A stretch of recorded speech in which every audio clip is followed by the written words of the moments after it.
الحمد لله نحمده ونستعينه ونستغفره ونؤمن به ونتوكل عليه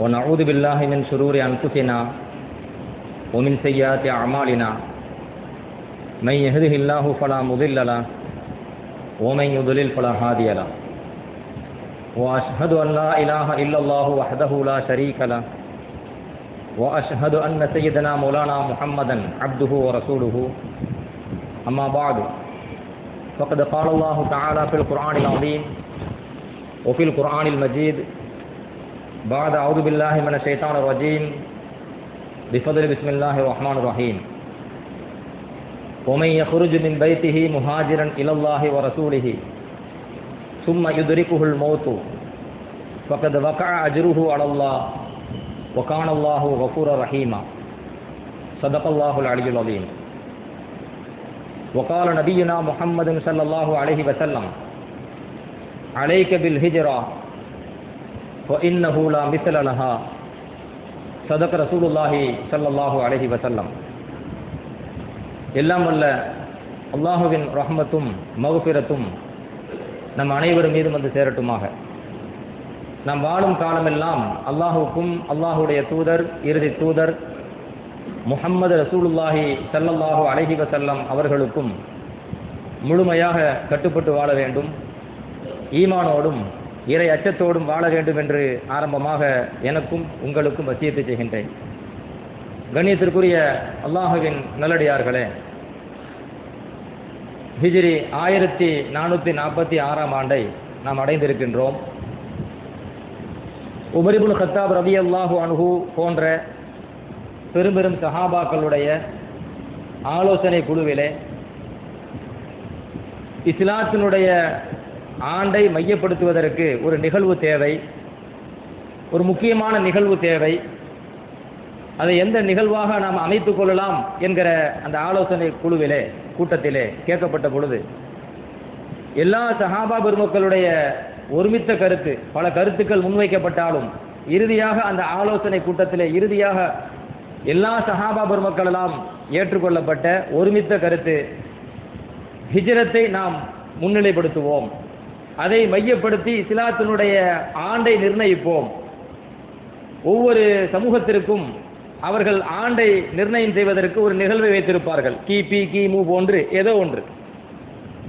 இஸ்லாத்திலே ஆண்டை நிர்ணயம் செய்ய வேண்டும் என்றால் ஹிஜ்ரத் 1, ஹிஜ்ரி 2, ஹிஜ்ரி 3. மாநபி ரசூலுல்லாஹி ஸல்லல்லாஹு அலைஹி வஸல்லம் அவர்களுடன் பயணம் சென்ற, மக்காவை விட்டு மதீனாவுக்கு தன் சொந்த ஊரை விட்டுவிட்டு மதீனாவுக்கு சென்ற அந்த ஹிஜ்ரத் நிகழ்வை பெருமானார் ஸல்லல்லாஹு அலைஹி வஸல்லம் அவர்கள் தங்களுடைய சொந்த ஊரை விட்டுவிட்டு மதீனா நகரத்துக்கு ஹிஜ்ரத் செய்து சென்ற அந்த முக்கிய நிகழ்வை நாம் இஸ்லாத்தினுடைய ஆண்டை நிர்ணயிப்பதற்கு மைய புள்ளியாக வைப்போம். எனவே ஹிஜ்ரத் 1, ஹிஜ்ரத் 2 என்கிற அடிப்படையிலே நாம் காலத்தை முடிவு செய்வோம் என்று முடிவு செய்யப்பட்டுச்சு. கண்ணியத்திற்குரிய அல்லாஹ்வின் நல்லடியார்களே, அதன் அடிப்படையில் இன்று ஹிஜ்ரி 1446 என்றால் மாநபி ஸல்லல்லாஹு அலைஹி வஸல்லம் அவர்கள் தனது சொந்த ஊர் மக்காவை விட்டுவிட்டு மதீனாவுக்கு ஹிஜ்ரத் செய்து சென்றதில் இருந்து இப்போ 1446 வருடங்களாக ஆகிவிட்டது. ஏன் இதை மையப்படுத்த வேண்டும்? அந்த ஹிஜ்ரத் என்கிற அந்த ஒற்றை சொல் இந்த உம்மத்திற்கு எதை நினைவூட்டிக் கொண்டே இருக்க வேண்டும் என்றால், இஸ்லாத்தை பாதுகாப்பதற்காக மாநபி ரசூலுல்லாஹி ஸல்லல்லாஹு அலைஹி வஸல்லம் அவர்களும் அவர்களோடு சேர்ந்து சஹாபா பெருமக்களும் பட்ட அந்த கஷ்டங்களும் தியாகங்களும் கியாமத்து நாள் வரை இந்த உலகத்தில் வாழ்கின்ற ஒவ்வொரு முஸ்லிமின் உள்ளத்திலும் அந்த தியாக உணர்வு பதிய வேண்டும். இன்னைக்கு நம்ம தேதியை சொல்வதாக இருந்தால் ஹிஜ்ரி 1446 என்றுதான் வருடத்தை சொல்ல முடியும். அப்படி வருடத்தை சொல்கின்ற பொழுது நம் உள்ளத்தில் எது நினைவூட்டப்பட வேண்டும்? பெருமானார் ஸல்லல்லாஹு அலைஹி வஸல்லம் அவர்கள் தன் அனைத்தையும் இழந்து மதீனாவுக்கு சென்றது. ஸல்லல்லாஹு அலைஹி வஸல்லம் அவர்களுடைய உத்தரவுக்கு இணங்க சஹாபா பெருமக்கள் தங்களுடைய சொந்த ஊரை விட்டுவிட்டு மதீனாவுக்கு வந்தது. அந்த நிகழ்வை இந்த உம்மத்து உள்ளத்தில் பதிய வேண்டும். கண்ணியத்திற்குரிய அல்லாஹ்வின் நல்லடியார்களே, ஹிஜ்ரத் என்பது சாதாரணமான ஒரு செயல் அல்ல. மாநபி ரசூலுல்லாஹி ஸல்லல்லாஹு அலைஹி வஸல்லம் அவர்களிடத்திலே அபூ ஃபாத்திமா ரலியல்லாஹு அன்ஹு என்கிற சஹாபி நேரடியாக வந்து கேட்கிறார்கள், யா ரசூலல்லாஹ், அல்லாஹ்வின் தூதர் அவர்களே, ஹத்திஸ்னி பி அமலின், எனக்கு ஒரு அமலை கற்றுத்தாருங்கள், அஸ்தகீமு அலைஹி வ அமலுஹு, அந்த அமலில் நான் நிலைத்திருக்க வேண்டும் என் வாழ்நாள் முழுவதும். அந்த அமலை என் வாழ்நாள் முழுவதும் நான் செயல்படுத்த வேண்டும். அத்தகைய ஒரு நல்ல அமலை மாநபி அவர்களே, அல்லாஹ்வின் தூதர் அவர்களே, எனக்கு நீங்கள் அறிவித்து தாருங்கள் என்று அபூ ஃபாத்திமா ரலியல்லாஹு அன்ஹு பெருமானார் ஸல்லல்லாஹு அலைஹி வஸல்லம் இடத்தில் கேட்ட பொழுது மாநபி ஸல்லல்லாஹு அலைஹி வஸல்லம் அவர்கள் அந்த சஹாபியிடம் சொல்கிறார்கள், அலைக பில் ஹிஜ்ரா, அருமை தோழரே, நீங்கள் ஹிஜ்ரத்தை பற்றி பிடித்துக் கொள்ளுங்கள், ஹிஜ்ரத்தை உங்கள் மீது கடமையாக்கிக் கொள்ளுங்கள். ஃபஇன்னஹு லா மிஸ்ல லஹா, ஏனென்றால் ஹிஜ்ரத்திற்கு நிகரான ஒரு வணக்கமே இல்லை என்றார்கள் மாநபி ஸல்லல்லாஹு அலைஹி வஸல்லம். ஹிஜ்ரத்திற்கு நிகரான ஒப்பான ஒரு வணக்கம் இல்லை, எனவே அதை உங்கள் மீது கடமையாக்கிக் கொள்ளுங்கள் என்று பெருமானார் ஸல்லல்லாஹு அலைஹி வஸல்லம் அவர்கள் சொன்ன செய்தி நசாயிலே பதிவு செய்யப்பட்டிருக்கிறது. ஆதாரபூர்வமான ஹதீஸ். கண்ணியத்திற்குரியவர்களே, ஸல்லல்லாஹு அலைஹி வஸல்லம் அவர்கள் இங்கே ஒரு சஹாபியிடத்திலே சொல்லக்கூடிய விஷயம், வாழ்நாள் முழுவதும் நீங்கள் கடைபிடிக்க வேண்டிய அமல் ஹிஜ்ரத் அப்படிங்கிறாங்க. அப்ப ஹிஜ்ரத் என்றால் என்ன? இஸ்லாமிய வரலாற்றிலே ஹதீஸ்களை வல்லுநர்கள், எல்லா புக்கஹாக்கள், மார்க்க சட்ட நிபுணர்கள் நமக்கு விளக்கம் தருவார்கள். ஹிஜ்ரத் என்றால் பொதுவாகவே அதுக்கு அகராதி பொருள் சொல்வதாக இருந்தால் விடுதல் என்று பொருள். அகராதி பொருள் சொல்வதாக இருந்தால் ஹிஜ்ரத்துக்கு என்ன அர்த்தம்? விடுதல் என்று பொருள். ஒரு மனிதன் எதை விட்டாலும் அதுக்கு பேர் ஹிஜ்ரத்னு அர்த்தம். எதை விட்டுட்டாலும் அதுக்கு பேர் ஹிஜ்ரத். இஸ்லாமிய மார்க்க அடிப்படையில் பெருமானார் ஸல்லல்லாஹு அலைஹி வஸல்லம் அவர்கள் எந்த காரியத்திற்கு ஹிஜ்ரத் என்று பெயரிட்டார்கள்? ஹதீஸ்களை வல்லுநர்கள் விளக்கம் தருகின்றார்கள். ஹிஜ்ரத் என்பதை இரண்டாக பிரித்து விடலாம். ஒன்று, அல் இன்திகாலு பிர்ரூஹி வல் ஜஸதி மின் மகானின் இலா மகான், ஒரு மனிதர் தன் உடலோடு ரூஹோடு ஒரு இடத்தை விட்டு விட்டு இன்னொரு இடத்துக்கு செல்வது. அவர் உடல் மட்டும் போகக்கூடாது, அவர் ரூஹும் சேர்ந்து போகணும். நம்ம ஒரு ஊரை விட்டு இன்னொரு ஊருக்கு போயிடுறோம்.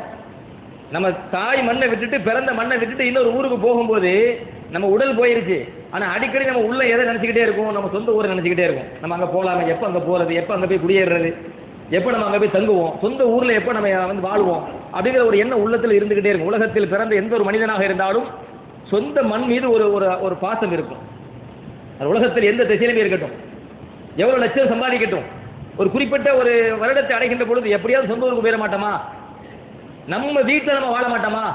நம்ம மண்ணில் நம்ம வாழ மாட்டோமா? நாம் பிறந்து வளர்ந்த மண்ணில் நமக்கு மரணம் வந்து விடாதா என்கிற அளவுக்கு ஒரு நிலை வந்துதான் தீரும். ஆனால் ஹிஜ்ரத் என்றால் என்ன தெரியுமா? வெறும் உடலோடு மட்டும் போகக்கூடாது, ரூஹோடையும் சேர்த்து போகணும். அதுல மிக முக்கியமான ஹிஜ்ரத் என்ன? ஒரு ஊரை விட்டுட்டு இன்னொரு ஊருக்கு போறது. ஹதீஸ்களை வல்லுநர்கள் சொல்லுவாங்க, பல வகையான பிரிக்கலாம், நேரத்தை அனுசரித்து சொல்றேன். அல் இன்திகாலு மின் தாரில் குஃப்ரி இலா தாரில் ஈமான். அல் இன்திகாலு மின் தாரில் குஃப்ரி இலா தாரில் ஈமான். குஃபுர் நிறைந்த ஒரு ஊரை விட்டு விட்டு, ஒரு நாட்டை விட்டு விட்டு ஈமான் நிறைந்த ஒரு ஊருக்கு, ஒரு நாட்டுக்கு இடம்பெயர்வது, அதான் ஹிஜ்ரத். குஃபுருடைய நாட்டில், குஃபுருடைய ஊரில் ஒரு மனிதன் வாழ்கின்ற பொழுது அவனுடைய ஈமானுக்கு அது ஆபத்து.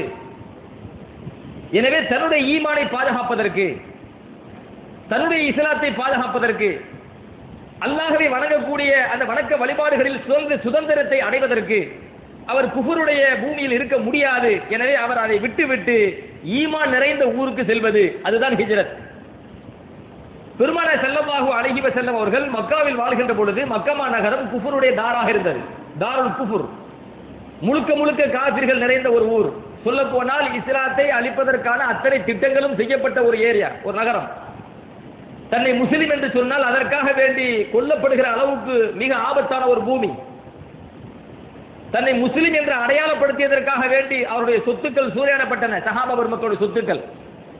அவருடைய உயிருக்கு அச்சுறுத்தல் ஏற்பட்டது. உயிரை தியாகம் செய்த சஹாபா பெருமக்கள், ஆண்களும் பெண்களும் ஏராளம் ஏராளம். அப்ப தன்னுடைய ஈமானை பாதுகாப்பதற்கு, இறைவனை வணங்கக்கூடிய அந்த வணக்க வழிபாடுகளில் ஒரு சுதந்திரத்தை அடைவதற்கு, சுதந்திரமான ஒரு காற்றை சுவாசிப்பதற்கு சொந்த ஊரு, சொந்த மண்ணு, அதை விட்டு மதீனாவுக்கு கிளம்ப வேண்டும். அது ஈமான் நிறைந்த ஒரு பூமி. பெருமானார் ஸல்லல்லாஹு அலைஹி வஸல்லம் உத்தரவிடுகின்றார்கள், இப்ப மக்காவை விட்டு போட்டு மதீனாவுக்கு போகணும். மக்கா தாருல் குஃபுர், மதீனா தாருல் ஈமான். இப்ப மதீனாவுக்கு போறோமா? போகும்போது எந்த எண்ணத்துல போகணும் தெரியுமா? நம்ம இன்னொரு காலம் நம்ம மறுபடியும் சொந்த ஊருக்கு வந்துடலாம், சொந்த ஊர்ல வந்து மறுபடியும் சொந்த ஊர்லயே வாழ்ந்துடலாம், அந்த எண்ணம் இருக்கக்கூடாது. எந்த ஊரை நோக்கி, மதீனாவை நோக்கி போகிறோமோ அந்த மண்ணில் தான் மரணம் வரை வாழ வேண்டும் என்கிற எண்ணத்தோடு போகணும். எவ்வளவு பெரிய தியாகம் பாருங்க. இன்னைக்கு ஒரு மனிதன் சம்பாதிப்பதற்காக வெளியூர் செல்கின்றான், வெளிநாடு செல்கின்றான். வெளியூருக்கோ வெளிநாட்டுக்கோ செல்கிறான் என்றால் அவனுக்கு ஒரு எண்ணம் இருக்கும். எந்த எண்ணம்? எப்படி பார்த்தாலும் ஊருக்கு வந்துடலாம், நம்ம ஊர்ல சொந்த மண்ணில் வாழ்ந்து சொந்த மண்ணில் மரணிச்சிடலாம் ஒரு எண்ணம் இருக்கும். ஆனால் ஹிஜ்ரத் பயணம் அப்படி அல்ல. மாநபி ரசூலுல்லாஹி ஸல்லல்லாஹு அலைஹி வஸல்லம் அவர்கள் சட்டமிட்ட சட்டம் என்ன தெரியுமா? மக்காவில் வாழ்ந்த, தாருல் குஃப்ரில் வாழ்ந்த மக்கள், சஹாபா பெருமக்கள், அவர்கள் யாருக்கெல்லாம் ஹிஜ்ரத் செய்வதற்கு சக்தி இருக்குமோ அவர்கள் அனைவர்கள் மீதும் ஹிஜ்ரத் செய்வது கட்டாய கடமை. கட்டாய கடமை. திரும்ப மக்காவுக்கு வந்துடலாம், அங்க குடிபெயர்ந்தரலாம். இப்ப நம்ம விரட்டப்பட்டுட்டோம், நமக்கு அச்சுறுத்தப்பட்டிருக்குது, திரும்ப மதீனாவுக்கு மக்காவுக்கு நம்ம வந்து இஸ்லாம் வளர்ந்துருச்சு அப்படின்னு சொன்னா திரும்ப வந்து வாழ்ந்துடலாம் என்கிற எண்ணம் இல்லாமல் போக வேண்டும். அதனால தான் ஹிஜ்ரத் என்பது மகத்தான ஒரு வணக்கம், அதிகமான சவாபை பெற்றுத்தரக்கூடிய ஒரு வணக்கம். எனவேதான் பெருமானார் ஸல்லல்லாஹு அலைஹி வஸல்லம் மக்கா வெற்றி கொள்ளப்பட்ட தினத்தில் என்ன சொன்னாங்க தெரியுமா? மக்கா வெற்றி கொள்ளப்பட்ட பிறகு, மக்கா வந்து குஃப்ருடைய நாடா இருந்துச்சு, வெற்றி கொள்ளப்பட்ட பின்பு இஸ்லாமிய நாடா மாறுது, ஒரு ஊராக மாறுது.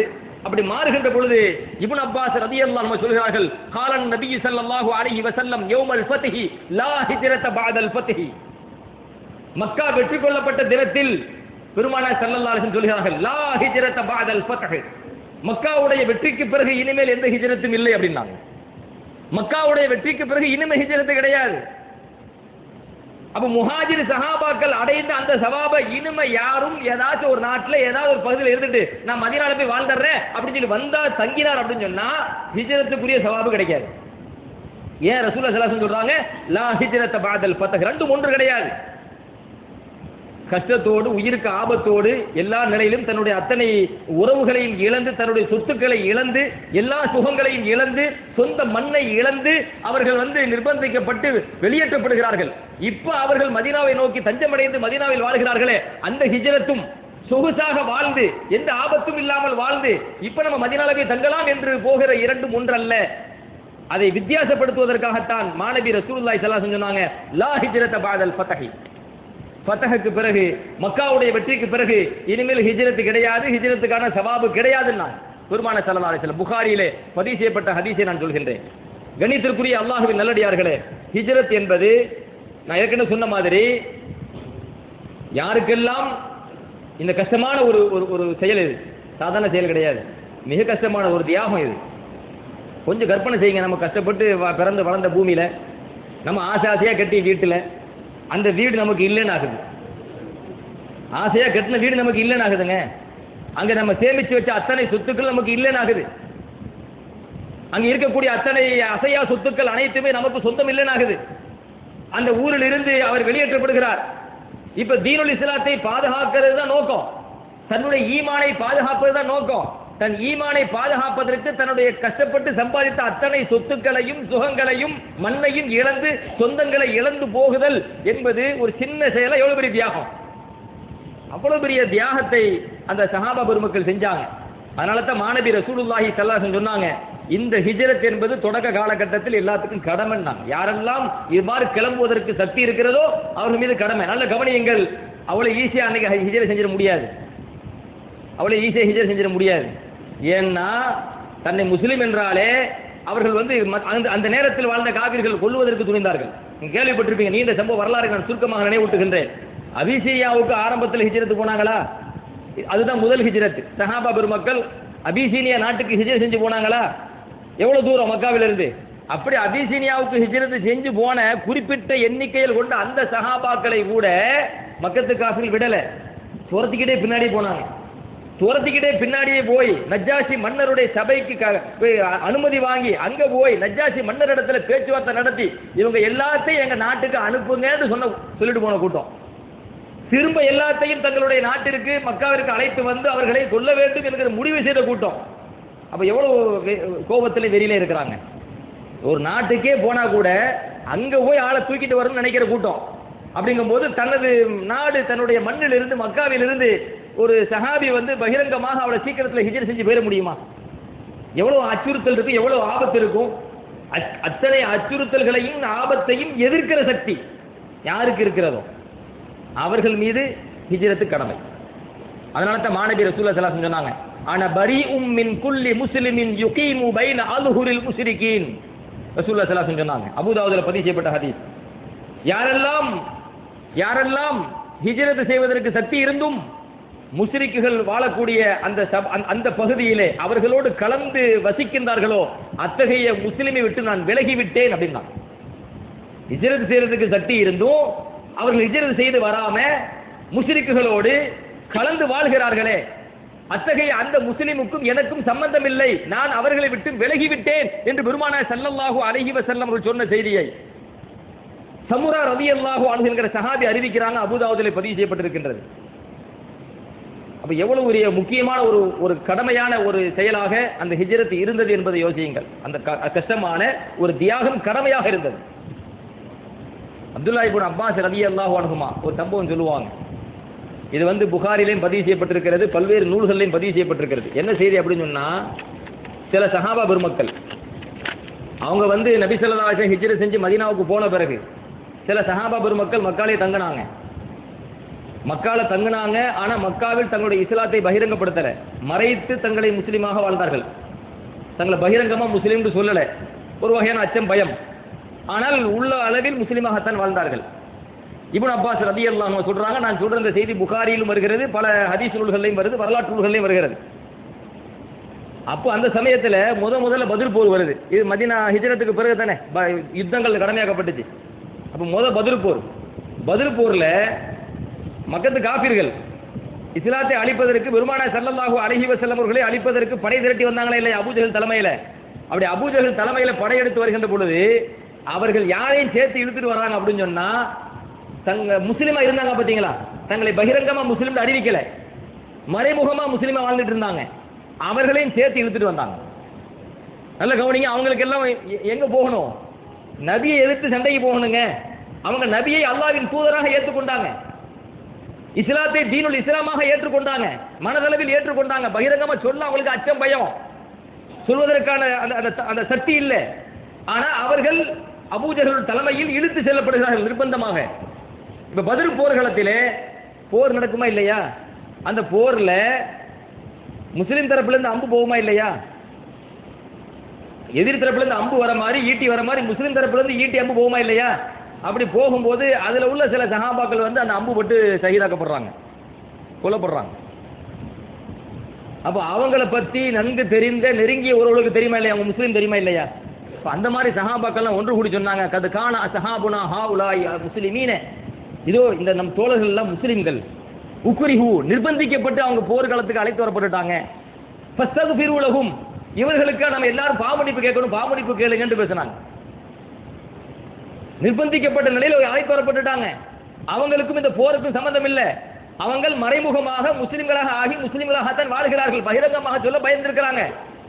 எனவே இந்த களத்தில் அவர்கள் கொல்லப்பட்டு விட்டார்கள், அவர்களுக்காக எல்லோரும் இஸ்திக்பார் செய்யுங்க என்று சஹாபா பெருமக்கள் சொல்றாங்க. இப்னு அப்பாஸ் ரலியல்லாஹு அன்ஹுமா இந்த சம்பவத்தை இந்த ஹதீஸ் அறிவிக்கிறாங்க. புகாரியில சுருக்கமாக வருகிறது, மற்ற ஹதீஸ் நூல்களில் இந்த சம்பவம் விரிவாகவே வருகிறது. அப்பதான் அல்லாஹ் சுப்ஹானஹு வ தஆலா ஒரு ஆயத்தை இறக்குறான். என்ன ஆயத்து அப்படின்னா, இன்னல்லதீன தவஃபாஹுமுல் மலாயிகத்து ஸாலிமி அன்ஃபுஸிஹிம் காலூ ஃபீம குன்தும் காலூ குன்னா முஸ்தலஅஃபீன ஃபில் அர்த் அலம் தகுன் அர்துல்லாஹி வாசிஅத்தன் ஃபதுஹாஜிரு ஃபீஹா ஃபஉலாயிக மஅவாஹும் ஜஹன்னம் வஸாஅத் மஸீரா இல்லல் முஸ்தலஅஃபீன மினர் ரிஜாலி வன் நிசாஇ வல் வில்தான் லா யஸ்ததீஉன ஹீலத்தன் வலா யஹ்ததுன சபீலா என்கிற அந்த வசனங்களை, அடுக்கடுக்கான வசனங்களை அந்த சமயத்தில் அல்லாஹ் சட்டமா இறக்குறான். என்ன சட்டம் தெரியுமா, இதுவரைக்கும் மக்கமா நகரத்தில் சக்தி இருந்தவர்கள் கூட, ஹிஜ்ரத்து கிளம்பு வரத்துக்கு சக்தி இருந்தவர்கள் கூட சொந்த மண்ணில் வாழ்ந்திருக்கிறாங்க சில பேர். அதுல பல பேர் சக்தி இல்லை, எதிர்த்து ஹிஜ்ரத் செஞ்சு வரத்துக்கு சக்தி இல்லை, அந்த மாதிரி பல பேரும் மக்கால வாழ்ந்திருக்கிறாங்க. இப்ப இறைவன் என்ன சட்டம் ஏற்றுகிறான் என்றால், சக்தி உள்ளவர்கள், ஹிஜ்ரத் செய்து வருவதற்கு சக்தி உள்ளவர்கள் இனிமேல் மக்காவில் இருப்பது தடை, மதீனாவுக்கு வந்தே ஆக வேண்டும். அல்லாஹ் சட்டம் ஏற்றான். எந்த அளவுக்கு கடினமான சட்டம் கவனிங்க. இன்னல்லதீன தவஃபாஹுமுல் மலாயிகத்து ஸாலிமி அன்ஃபுஸிஹிம் தங்களுக்கு தானே அணிதிழைத்துக் கொண்ட, இந்த கருத்தை கவனிங்க, தங்களுக்கு தானே அணிதிழைத்துக் கொண்ட அந்த மக்களை வானவர்கள் அவருடைய உயிரை கைப்பற்றினால், இனிமே வானவர்கள் தங்களுக்கு தாங்கள் அணிதிழைத்துக் கொண்ட அந்த மக்களின் உயிரை கைப்பற்றினால், அந்த வானவர்கள் அந்த கைப்பற்றப்பட்ட அந்த மக்களிடத்துல கேட்பாங்க, ஃபீம குந்தும், மாணவர்கள் அந்த உயிரை கைப்பற்றாங்களா இல்லையா, அந்த மக்கள்கிட்ட கேட்பாங்க, ஃபீம குந்தும், நீங்க மக்கால எந்த நிலையில இருந்தீங்க. மாணவர்கள் கேட்பாங்க, தங்களுக்கு தாங்களே அணிதிழைத்துக் கொண்ட அப்படின்னு அல்லாஹ் சொல்றானே, எதை சொல்றான் அப்படின்னு கேட்டீங்கன்னா, ஹிஜ்ரத் செய்து வருவதற்கு சக்தி இருந்தும் ஹிஜ்ரத் செய்யாம யார் மக்கால வாழ்ந்து அவங்க மரணிக்க போறாங்களோ அவர்கள் தங்களுக்கு தாங்கள் அநீதித்துக் கொண்டார்கள். அல்லாஹ் சொல்கின்றான். இது அநியாயம் தான் அல்லாஹ் சொல்றான்.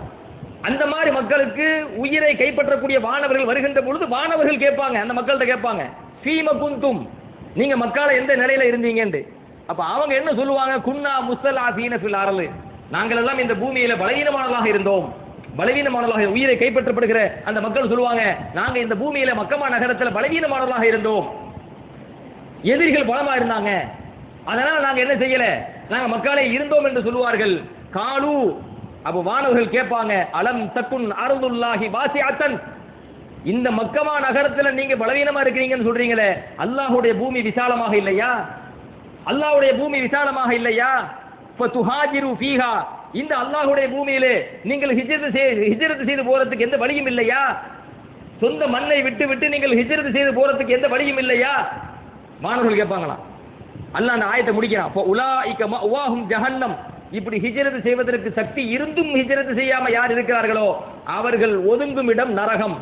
வசாஅத் மசீரா, அது மிக மோசமான இடம் என்று அல்லாஹ் குர்ஆன்ல சொல்லிவிட்டு சொல்கிறான். பலவீனமானவர்கள் என்று தங்களுக்கு தாங்களே நம்ம பேர் வைக்க கூடாது. யார் பலவீனமானவர்கள்? அல்லாஹ் விளக்கம் தரான். இல்லல் முஸ்தல்அஃபீன மினர் ரிஜாலி வன் நிசாஇ வல் வில்தான் லா யஸ்ததீஉன ஹீலத்தன். முஸ்தல்அஃப், பலவீனமானவர்கள் என்பவர்கள் யார்? அவர்களுக்கு மன்னிப்பு உண்டு. மக்கமா நகரத்திலே வாழ்ந்து அவர்கள் மக்காவிலேயே அவங்க என்ன செஞ்சிட்டாங்க, இறந்துட்டாலும் மனதளவில் இஸ்லாத்தை ஏற்றுக்கொண்டு அவர்கள் மக்காவிலே வாழ்ந்து மக்காவிலே மன்னிச்சிட்டா கூட சில மக்களுக்கு நான் மன்னிப்பு தருவேன். அவர்கள் பலவீனமானவர்கள். பலவீனமானவர்கள் யார்? அல்லாஹ் சொல்ல பட்டியல் தருகிறான். அது ஆண்களாக இருக்கட்டும், அது பெண்களாக இருக்கட்டும், அவர்கள் சிறுவர்களாக இருக்கட்டும், லா யஸ்ததீஉன ஹீலத்தன், சொந்த மண்ணு மக்காவை விட்டு மதீனாவுக்கு செல்வதற்கான தந்திரத்தை தெரியாதவர்கள். உலா யஹ்ததுன சபீலா, எப்படி மக்காவை விட்டு மதீனாவுக்கு செல்ல வேண்டும் என்கிற வழி தெரியாதவர்கள், அவர்கள் தான் பலவீனமானவர்கள். எப்படி கிளம்பி போறோம் என்கிற தந்திரம் தெரிகிறது, எப்படி மக்காவுக்கு செல்ல மக்காவிலிருந்து மதீனாவுக்கு போக வேண்டும் என்கிற வழிமுறை தெரிகிறது. எல்லா வழிமுறையும் தெரிந்திருந்தும் தந்திரம் தெரிந்திருந்தும் சக்தி இருந்திருந்தும் யார் மக்காவிலே இருந்து விடுகிறார்களோ அவர்கள் முஸ்தலஃப் அல்ல, அவர்கள் பலவீனமானவர்கள் அல்ல. அல்லாஹ் குர்ஆன்ல ஆயத்தை இறக்குறான். ஃபஉலாயிக அஸல்லாஹு அன் யஃபு அன்ஹும், இது போன்ற பலவீனமானவர்களைத்தான் அல்லாஹ் மன்னிப்பான்.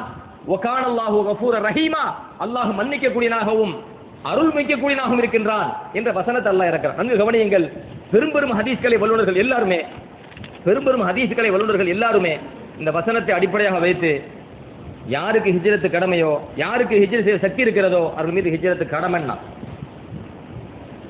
அப்பதான் பெருமான ஸல்லல்லாஹு அலைஹி வஸல்லம் இந்த ஆயத்தை இறங்கின உடனே இனிமேலும் யாரும் மக்கால சக்தி இருந்துடக்கூடாதே, பாவி ஆயிருவாங்களே அப்படின்னு சொல்லி கடிதம் எழுதி அனுப்பி விடுறாங்க. மக்காவில் இருக்கக்கூடிய முஸ்லிம்களுக்கு பெருமான ஸல்லல்லாஹு அலைஹி வஸல்லம் கடிதம் அனுப்புறாங்க. என்ன கடிதம் அனுப்புறாங்க தெரியுமா? இனிமேல் நீங்கள் மக்காவில் இருப்பதற்கு எந்த சாக்கு போக்கும் சொல்ல முடியாது.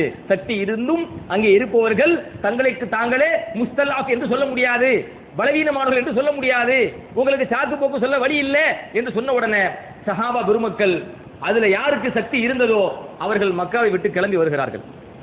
அப்படி கிளம்பி வருகின்ற பொழுது முஸ்லிம்கள் சும்மா இருப்பாங்களா? ஆளை பிடிக்கிறாங்க, கைது செய்கிறார்கள், கடும் துன்பத்திற்கும் சோதனைக்கும் ஆளாக்குகிறார்கள். அவங்க மனநிலை எப்படி ஆகி போச்சு அப்படின்னு சொன்னா, மனிதர்கள் துன்புறுத்துறாங்க, இஸ்லாத்தின் எதிரிகள் துன்புறுத்துறாங்க. அவங்க அந்த துன்புறுத்தலை தாங்க முடியாம என்ன நினைச்சுக்கிறாங்க, அல்லாஹ்வுடைய அதாபு நமக்கு வருதுன்னு நினைச்சாங்க. அதையும் அல்லாஹ் கண்டிச்சு ஆயத்தை இறக்குறான். ஓ மினன் நாஸி மை யகூலு ஆமன்னா பில்லாஹ் ஃபஇதா ஊதிய ஃபில்லாஹ் ஜஅல ஃபித்னத்தன் நாஸி கஅதாபில்லாஹ். அல்லாஹ் ஆயத்தை இறக்குறான்.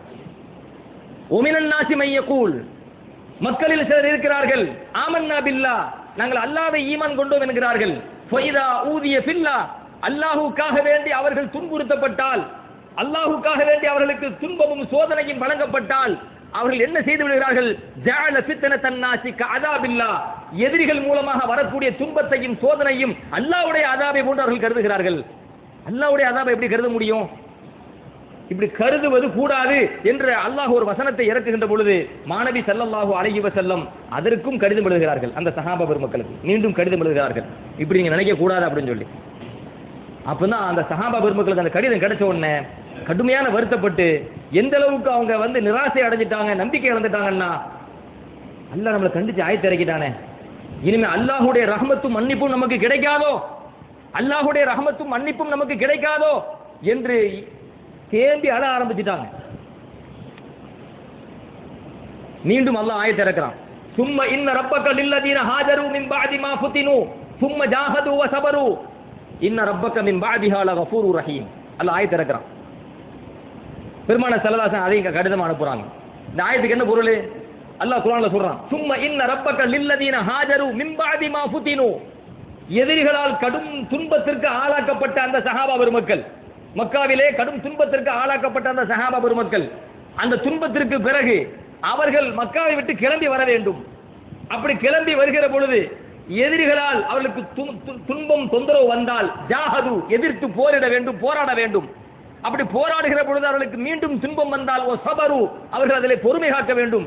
இப்படி பொறுமை காக்கக்கூடிய மக்களோடு அல்லாஹ் இருக்கின்றான், உன் ரப்பு இருக்கின்றான். இன்ன ரப்பக மின் பஅதிஹா லகஃபூருர் ரஹீம். இத்தகைய நிகழ்வுக்கு பிறகும் உங்கள் இறைவன் பாவங்களையும் குற்றங்களையும் மன்னிப்பவனாகவும் அருள் கூறக்கூடியனாகவும் இருக்கின்றான் என்ற வசனத்தை அல்லாஹ் இறக்குறான். மாநபி ஸல்லல்லாஹு அலைஹி வஸல்லம் மீண்டும் அந்த கடிதத்தை எழுதி அனுப்புறாங்க.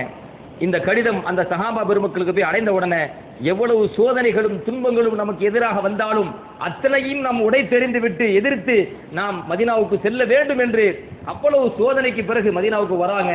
அப்படி வருகிற பொழுது வரலாற்றிலே பதிவாகின்றது. இப்னு அப்பாஸ் ரலியல்லாஹு அன்ஹு சொல்கிறார்கள், ஃபகாதலூஹும் ஹத்தா நஜா மன் நஜா வ மன் குதில மன் குதில்.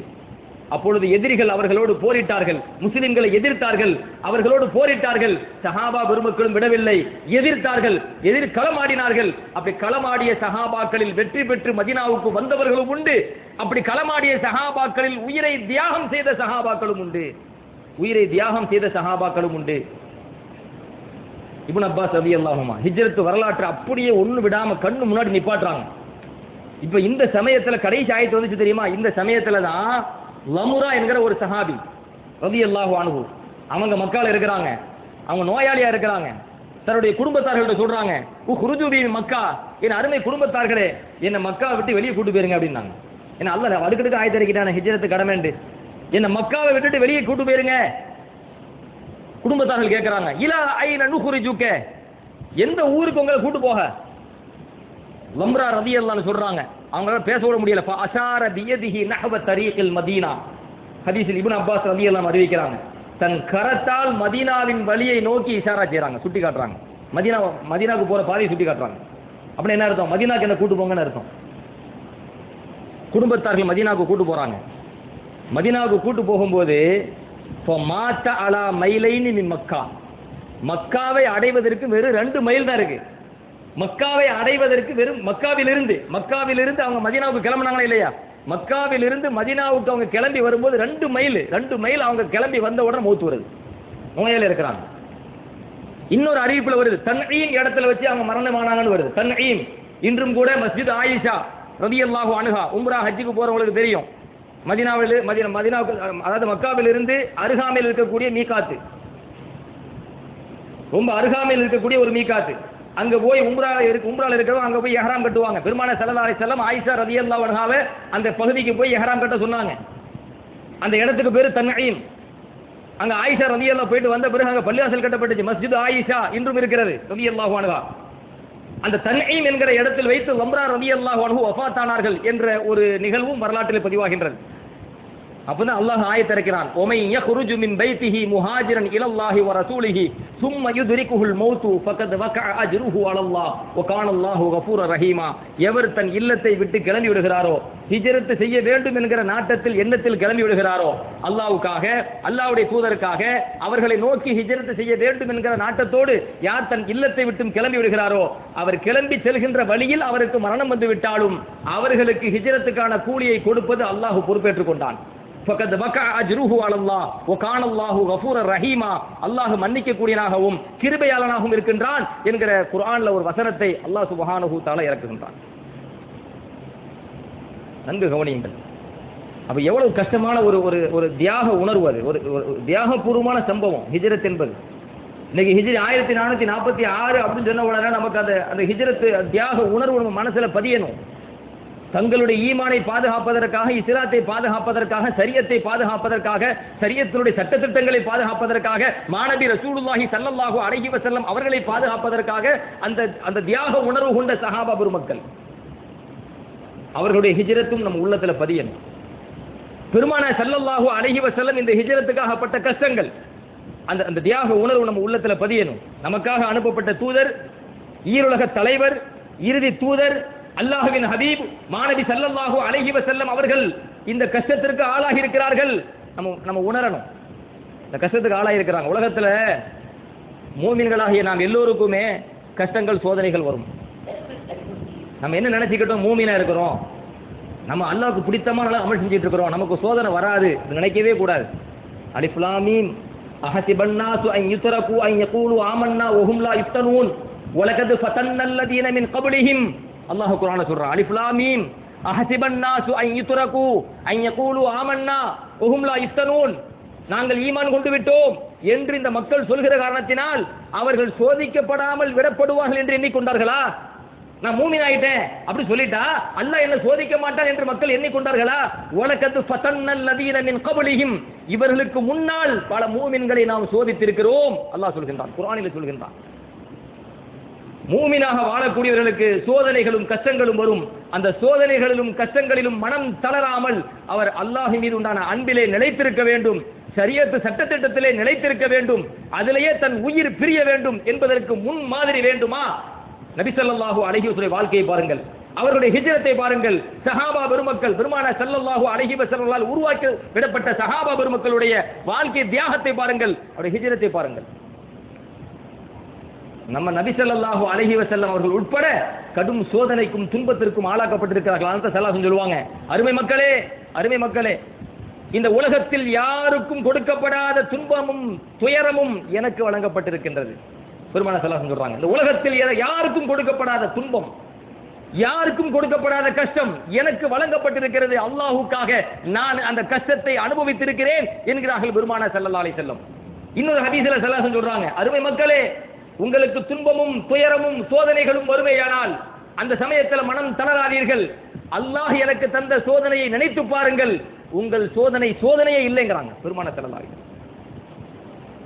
அல்லாஹ் எனக்கு கொடுத்த சோதனை எவ்வளோ, உங்களுக்கு துன்பம் வருமா, சோதனை வருகிறதா, நோவினைகள் வருகிறதா, அந்த நேரத்தில் மனம் தளர்ந்து விடாதீர்கள், எனக்கு ஏற்பட்ட துன்பத்தை நீங்கள் நினைவு கூறுங்கள், நினைத்து பாருங்கள், அது ஒரு துன்பமே இல்லை என்கிறார்கள் மாநபி ரசூலுல்லாஹி ஸல்லல்லாஹு அலைஹி வஸல்லம். என்றால் எவ்வளவு பெரிய கஷ்டங்களையும் தியாகத்தையும் அவர்கள் தன் வாழ்நாளில் செஞ்சிருப்பாங்க, எவ்வளவு கஷ்டங்களை அனுபவிச்சிருப்பாங்க. நபி ஸல்லல்லாஹு அலைஹி வஸல்லுடைய மகள், அருமை மகள் ஜைனப் பின்த் ரசூலுல்லாஹி ஸல்லல்லாஹு அலைஹி வஸல்லம் அவர்கள் உட்பட இந்த ஹிஜ்ரத் பயணத்திலே கடுமையான துன்பத்திற்கும் சோதனைக்கும் ஆளானார்கள். அவங்க வரும்போது, ஹிஜ்ரத் செஞ்சு அவங்க வரும்போது எதிரி, அந்த நேரத்தில் காஃபிர் அந்த ஆளு, சம்பவம் ரொம்ப சுருக்கமாக சொல்கிறேன், ஒட்டகத்திலிருந்து கீழே தள்ளி விட்டுட்டான். எவ்வளோ உயரமாக இருக்கும் ஒட்டகம், அது மேலேருந்து கீழே விழுந்தா என்ன ஆகும்? கர்ப்பிணியாக இருந்தாங்க ஜைனப் ரலியல்லாஹு அன்ஹா, வரலாற்றில் பதிவாகுது. ஆதாரப்பூர்வமான சம்பவத்தை நான் நினைவூட்டுகின்றேன். நம்ம நபி ஸல்லல்லாஹு அலைஹி வஸல்லம் குடும்பம் இந்த ஹிஜ்ரத் என்கிற கஷ்டத்தை அனுபவித்திருக்கின்றார்கள். ஜைனப் பின்த் ரசூலுல்லாஹி ஸல்லல்லாஹு அலைஹி வஸல்லம் அவர்கள் ஒட்டகையிலிருந்து கீழே விழுந்தார்கள், விழுந்து வயிற்றிலே அடி ஏற்பட்டது, கரு கலைந்தது, வரலாற்றிலே பதிவாகின்றது, இரத்தம் ஏற்பட்டது. அவர்கள் மௌத்து வரைக்கும், அவர்களுடைய மௌத்து வரைக்கும் அவர்கள் அந்த வழியிலேயே வாழ்ந்தார்கள். மேலிருந்து கீழே விழுந்தாங்க இல்லையா, வயிற்று அடிபட்டுச்சா இல்லையா, மௌத்து வரைக்கும் அவர்கள் அதே வழியிலே வாழ்ந்தார்கள். சஹாபா பெருமக்கள் சொல்கிறார்கள், ஃபலம் யஸல் வஜஅத்தன் ஹத்தா மாதத் மின் ஸாலிகல் வஜஇ ஃபகானூ யரவுன அன்னஹா ஷஹீதா. அல்லாஹ்வுக்காகத்தான் அந்த கஷ்டத்தை அவங்க பட்டாங்க, அல்லாஹ்வுக்காகத்தான் அந்த வேதனையை அவங்க பட்டாங்க, அந்த வேதனையில தான் வஃபாத்தானாங்க, அதனால் அவர்கள் ஷஹீதா என்று நாங்கள் கூறுகிறோம் அப்படின்னாங்க. அல்லாஹ்வுடைய மார்க்கத்திற்காக உயிரை அர்ப்பணம் செய்தவர்கள் என்று நாங்கள் அவர்களை கூறுகின்றோம் என்று சஹாபா பெருமக்கள் சொல்லுவாங்க. உருவத்தி இப்னு ஜுபைர் ரஹ்மத்துல்லாஹி அலைஹி அறிவிக்கிறாங்க. ஆதாரபூர்வமான செய்தியை பதிவு செய்கின்றேன். எவ்வளவு கஷ்டத்திற்கு துன்பத்திற்கு ஆளாகி இருக்கின்றார்கள் பெருமானார் ரசூலுல்லாஹி ஸல்லல்லாஹு அலைஹி வஸல்லம். அதனால தான் மிக தெளிவாக சொல்லிட்டாங்க, அலைக பில் ஹிஜ்ரா ஃபஇன்னஹு லா மிஸ்ல லஹா. அருமை மக்களே, ஹிஜ்ரத்தை நீங்கள் பற்றி பிடித்துக் கொள்ளுங்கள், இதற்கு நிகரான ஒரு வணக்கம் இல்லை என்று மாநபி ஸல்லல்லாஹு அலைஹி வஸல்லம் அவர்கள் அந்த அருமை சஹாபா பெருமக்களிடத்தில் இந்த கருத்தை எடுத்து சொல்லி, ஹிஜ்ரத்து கடமை என்கிற அந்த உணர்வை எடுத்து சொல்லி, பல சஹாபா பெருமக்கள் அந்த உணர்வோடு ஹிஜ்ரத்துக்கு வந்தார்கள். பல சஹாபா பெருமக்கள் சக்தி இல்லாம அவங்க அந்த சமயத்தில் முடியாமல் போனது, பின்பு அல்லாஹ் அவர்களுக்கும் வாய்ப்பை தந்து ஹிஜ்ரத்து செய்தார்கள். சக்தி உள்ள சஹாபா பெருமக்களும் அல்லாஹ்வுடைய வசனம் இறங்கிய பிறகு சட்டமாக்கப்பட்ட பிறகு அவர்களும் தங்கள் சொந்த மண்ணை விட்டுவிட்டு சொந்த ஊரை விட்டுவிட்டு சொந்த சொத்துக்களை எல்லாம் விட்டுவிட்டு அவர்கள் ஹிஜ்ரத் செய்து மதீனாவுக்கு வந்தார்கள் என்பது இஸ்லாமிய வரலாறு. அதை நம்ம நினைவூட்டுறோம். ஒவ்வொரு வருடமும் இந்த ஹிஜ்ரி புத்தாண்டு வருகிறது என்று சொன்னால், முஹர்ரம் மாதம் வருகிறது என்று சொன்னால், அந்த முஹர்ரம் மாதம் அந்த ஹிஜ்ரத் அடுத்த ஹிஜ்ரத்துடைய ஆண்டு தொடங்குகின்ற பொழுது உமர் இப்னு கத்தாப் ரலியல்லாஹு அன்ஹு மிகப்பெரிய ஒரு இஸ்லாத்துல புரட்சி செஞ்சுட்டு போயிருக்கிறாங்க. ஏன்னா தியாக உணர்வு என்பது மறந்துடக்கூடாதுங்க. நம் முன்னோர்கள் செய்த தியாக உணர்வு நமக்கு மறந்துருச்சு அப்படின்னு சொன்னா நம்ம வாழ்க்கையில மிகப்பெரிய அழிச்சாட்டியங்கள் நடக்க ஆரம்பிச்சிடும். நம்ம வாழ்க்கையில மிகப்பெரிய பாவங்கள் நடக்க ஆரம்பிச்சிடும். நமக்கு இந்த இஸ்லாம் எப்படி வந்து கிடைத்தது, அல்லாஹ்வுடைய மார்க்கம் நமக்கு எப்படி வந்து கிடைத்தது, அதற்கு பின்னணி என்ன, அதற்காக சஹாபா பெருமக்கள் பட்ட கஷ்டங்களும் தியாகங்களும் என்ன என்கிற உணர்வு கியாமத் நாளின் கடைசி மனிதர் வரை அது உள்ளத்திலே அது பதியுமேயானால் இஸ்லாத்தினுடைய உணர்வை பாதுகாக்க முடியும், இஸ்லாமிய சட்டங்களை பாதுகாக்க முடியும், இந்த முஸ்லிம்களை இஸ்லாமிய உணர்வோடு வாழ வைக்க முடியும். அதற்கான ஒரு ஆண்டினுடைய மையப்புள்ளியாக நாம் முடிவு செய்வதாக இருந்தால் அது ஹிஜ்ரத் தான் பொருத்தமானது என்கிற அடிப்படையில் உமர் இப்னு கத்தாப் ரலியல்லாஹு அன்ஹு ஆட்சி காலகட்டத்திலே அவர்களுடைய தலைமையில் நடைபெற்ற மஷ்வரா ஆலோசனை கூட்டத்தில் எடுக்கப்பட்ட முடிவு எவ்வளவு அருமையான எவ்வளவு தெளிவான முடிவு என்பதை நாம் யோசிக்க வேண்டும். கண்ணியத்திற்குரிய அல்லாஹ்வின் நல்லடியார்களே, எனவே ஹிஜ்ரத் நமக்கு தரக்கூடிய படிப்பினையும் பாடமும், சஹாபா பெருமக்கள் இந்த ஹிஜ்ரத் என்கிற அந்த வார்த்தையை கொண்டு நமக்கு உணர்த்தக்கூடிய பாடமும், நமக்கு எவ்வளவு சோதனைகள் கஷ்டங்கள் வந்தாலும் சத்திய மார்க்கத்திலே நிலைத்திருக்க வேண்டும், சத்திய மார்க்கத்திலே நிலைத்திருக்க வேண்டும், தீனுல் இஸ்லாத்திற்காகவே வாழ வேண்டும், ஈமானோடு வாழ வேண்டும், ஈமானோடே மரணிக்க வேண்டும். அதற்காக எவ்வளவு பெரிய கஷ்டங்கள் நம் முன்னால் வந்து நின்றாலும் அதை கஷ்டமாக நாம் எடுத்துக்கொள்ள கூடாது, அதை அல்லாஹ்வுடைய அதாபாக நாம் கருதக்கூடாது என்பது இறைவன் குர்ஆனிலே இயற்றிய சட்டம். அதாப் இல்ல, அல்லாஹ்வுடைய அதாபா நினைக்காதீங்கன்னு அல்லாஹ் குர்ஆன்ல சொல்றான். அது அதாப் அல்ல. இந்த உலகத்தில் மூமினாக வாழக்கூடிய எந்த ஒரு மனிதனாக இருந்தாலும் ஒரு சோதனை, அந்த சோதனையில் யார் வெற்றி பெறுகிறார்களோ அவர்களுக்குத்தான் நாளை மறுமையில மகத்தான உயர்ந்த பதவி. சஹாபா பெருமக்கள் உட்பட, நபிமார்கள் உட்பட, இறை நேசர்கள் உட்பட எல்லாருடைய வாழ்க்கை வரலாறு நீங்கள் எடுத்து பார்ப்பீர்களேயானால் எல்லோருமே சோதனைக்கு உள்ளாக்கப்பட்டிருக்கிறார்கள், எல்லோருமே கஷ்டத்துக்கு உள்ளாக்கப்பட்டிருக்கிறார்கள். பல நபிமார்கள் தங்களுடைய சொந்த மண்ணை விட்டுவிட்டு இன்னொரு நாட்டிற்கு இன்னொரு ஊருக்கு குடிபெயர்ந்து சென்ற ஹிஜ்ரத்தை அல்லாஹ் குர்ஆனிலே பல இடங்களில் சொல்கின்றான். அருமை மக்களே, அல்லாஹ்வின் நல்லடியார்களே, எனவே ஹிஜ்ரத் நமக்கு தரக்கூடிய படிப்பினையும் பாடமும் நாம் தீனுல் இஸ்லாத்திலே நிலைத்திருக்க வேண்டும், அல்லாஹ்வுடைய மார்க்கத்தை முழுமையாக கடைபிடிக்க வேண்டும், அல்லாஹ்வுக்கு மாறு செய்வதை விட்டும் விலகி வாழ வேண்டும், அல்லாஹ்வுக்கும் அல்லாஹ்வுடைய தூதர் மாநபி ரசூலுல்லாஹி ஸல்லல்லாஹு அலைஹி வஸல்லம் அவர்களுக்கு நாம் முழுமையாக கட்டுப்பட்டு வாழ வேண்டும் என்கிற அழகான படிப்பினை, அந்த படிப்பினையை முறையாக எடுத்து நடக்கும்படி அல்லாஹ் நமக்கு தௌஃபீக் செய்வானாக. அல்லாஹும் அல்லாஹ்வுடைய தூதரும் எவ்வாறு வாழ வேண்டும் என்று உத்தரவிட்டார்களோ விரும்பினார்களோ அவ்வாறு வாழக்கூடிய நல்ல நசீபையும், அல்லாஹும் அல்லாஹ்வுடைய தூதரும் எந்தெந்த காரியங்களை தடுத்தார்களோ வெறுத்தார்களோ அது போன்ற காரியங்களை விட்டு விலகி நடக்கும் நற்பாக்கியத்தையும் அல்லாஹ் தஆலா நம் அனைவருக்கும் தந்த அருள் புரிவானாக. வ ஆகிரு தஅவானா அல்ஹம்துலில்லாஹி ரப்பில் ஆலமீன்.